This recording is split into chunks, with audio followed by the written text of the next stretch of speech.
तर सर्व नामावर आधारित काही प्रश्न आहे. प्रश्न पहिलाच आहे, आपण चांगले वागलो तर समाज चांगला वागेल. अधोरेखित सर्वनामाचा प्रकार ओळखायचा. तर या ठिकाणी आपण हा शब्द आलेला आहे, त्यामुळे आत्मवाचक आहे. मी परीक्षेला आलो आहे, हे सर्वनाम ओळखा. तर मी हे सर्वनाम आहे. त्यानंतर जो अभ्यास करतो तो यशस्वी होतो. तर जो अभ्यास करतो, जो हा शब्द आल्यामुळे हे संबंधित सर्वनाम आहे. हरी घरी कोण येऊन गेलं, सर्वनाम ओळखायचं आहे. तर सर्वनाम कोण आहे, कोण. तर 3 नंबरचा पर्याय जो आहे तो करेक्ट आहे.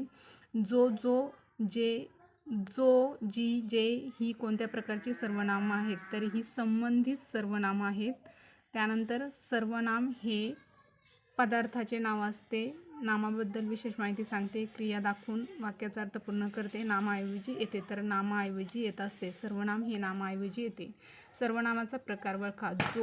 जो हा प्रकार संबंधित सर्वनाम आहे. त्यानंतर मी स्वतः त्याला पाहिलं, या वाक्यातील अधोरेखित शब्द सर्वनामाच्या कोणत्या प्रकारात आहे. मी स्वतः हे आत्मवाचक सर्वनाम आहे. त्यानंतर अधोरेखित शब्दाची जात ओळखायची. तो, तर तो हा शब्द जो आहे तो संबंधित सर्वनामामध्ये